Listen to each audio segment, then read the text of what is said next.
Indonesia bagian Barat. Saya akan menyampaikan terkait dengan hasil pemeriksaan yang telah dilakukan oleh penyidik Subdit Cyber Direktorat Kriminal Khusus Polda Metro Jaya terhadap tersangka Saudara Rosulio. Sebagaimana kita ketahui bahwa kasus ini dilaporkan oleh seseorang pelapor atas nama Kurniawan Santoso. Kemudian persoalan yang dilaporkan adalah kasus ujaran kebencian.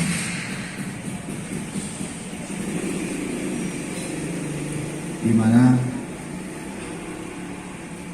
hal ini ditangani oleh Subdit 4 Cyber Direktorat Khusus Polda Metro Jaya.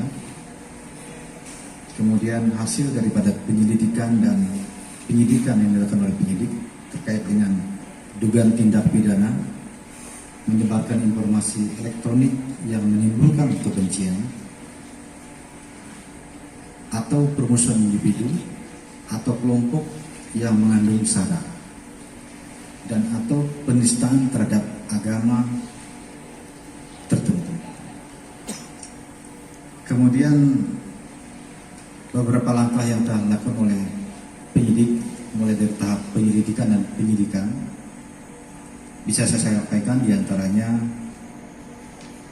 penyidik telah melakukan pemeriksaan terhadap 13 orang saksi. Di antaranya adalah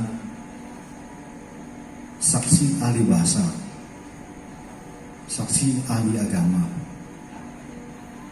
kemudian saksi di bidang media sosial, saksi sosiologi hukum, ahli pidana, dan juga saksi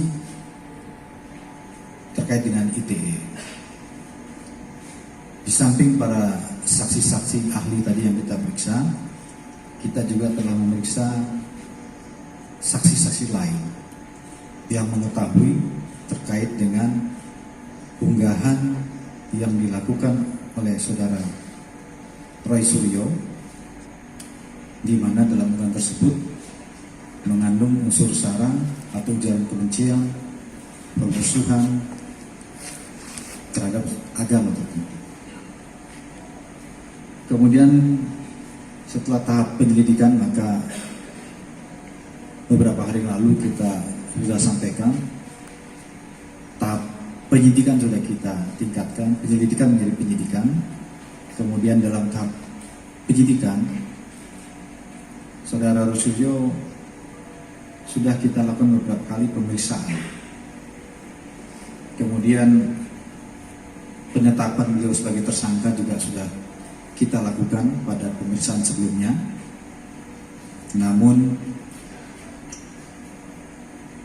di akhir pemeriksaan memang tidak dilakukan penahanan dengan alasan pertimbangan penyidik dan juga alasan yang disampaikan yang bersangkutan alasan kesehatan. Hari ini penyidik telah memanggil yang bersangkutan tadi siang mulai pukul 13.00 di Polda Metro Jaya sudah dilakukan pemeriksaan. Sebelum dilakukan pemeriksaan, kita dahului dulu dengan memeriksa kondisi kesehatannya oleh tim Dokes Polda Metro Jaya. Hasil pemeriksaan dari tim Dokes Polda Metro Jaya disimpulkan bahwa yang bersangkutan sehat, jasmani maupun rohani, sehingga dilakukan pemeriksaan tambahan terhadap tersangka. Saya tidak sampaikan apa yang menjadi materi pemeriksaan hari ini atau pertanyaannya, tetapi tentunya ini adalah melanjutkan keterangan yang diperlukan penyidik yang dianggap masih kurang. Kemudian setelah dilakukan pemeriksaan dari tadi siang,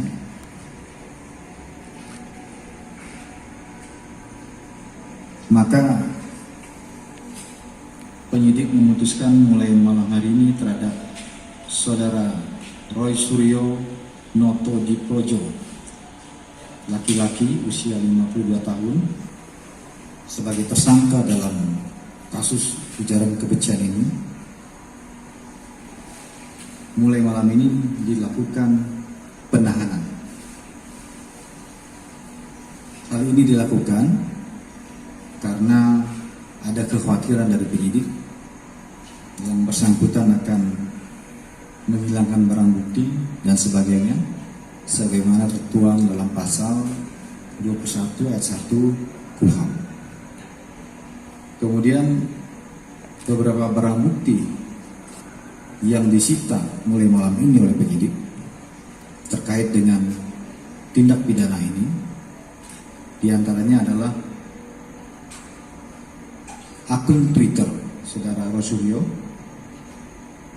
yang mana akun Twitter ini juga digunakan untuk mengunggah yang menjadi persoalan pidana. Kemudian handphone atau HP Saudara Rosulio juga disita.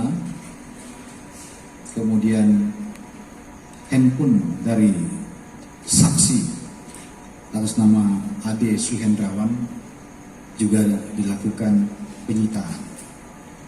Tentunya penyitaan ini dimaksudkan karena barang-barang tersebut memiliki keterkaitan dengan tindak pidana yang dilakukan, sehingga dilakukan penyitaan oleh penyidik. Jadi mulai malam ini Saudara Rosulio akan melakukan penahanan selama 20 hari ke depan terhitung dengan hari ini. Adapun pasal yang disangkakan terhadap tersangka Saudara Rosulio diantaranya adalah pasal 28 ayat 2, junto pasal 45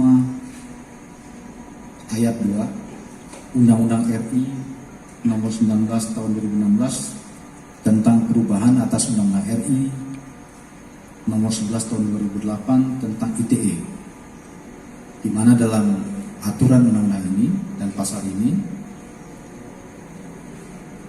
pidana yang dikenakan terhadap tersangka ancamannya adalah paling lama 6 tahun penjara atau denda 1 miliar. Kemudian juga tersangka kita kenakan pasal 156A KUHP, ancaman pidananya adalah 5 tahun penjara. Dan yang ketiga adalah pasal 15 Undang-Undang nomor 1 tahun 1946 tentang peraturan hukum pidana dengan hukuman penjara setinggi-tingginya 2 tahun penjara. Demikian rekan-rekan yang bisa saya sampaikan. Diharapkan dengan adanya langkah yang dilakukan penyidik ini juga menunjukkan komitmen Polda Metro Jaya dalam rangka penegakan hukum yang tidak membedakan siapapun. Jadi siapapun di mata hukum sama. Ya, kita bekerja berdasarkan fakta hukum.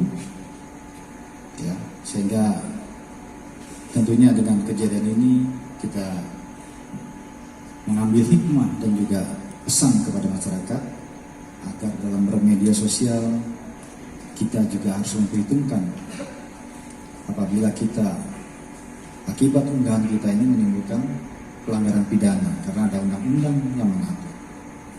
Tetapi sekali lagi ini bukan berarti membatasi kebebasan kita bermedia sosial, ya. Tapi yang dilarang adalah unggahan yang menimbulkan permusuhan dengan sengaja seperti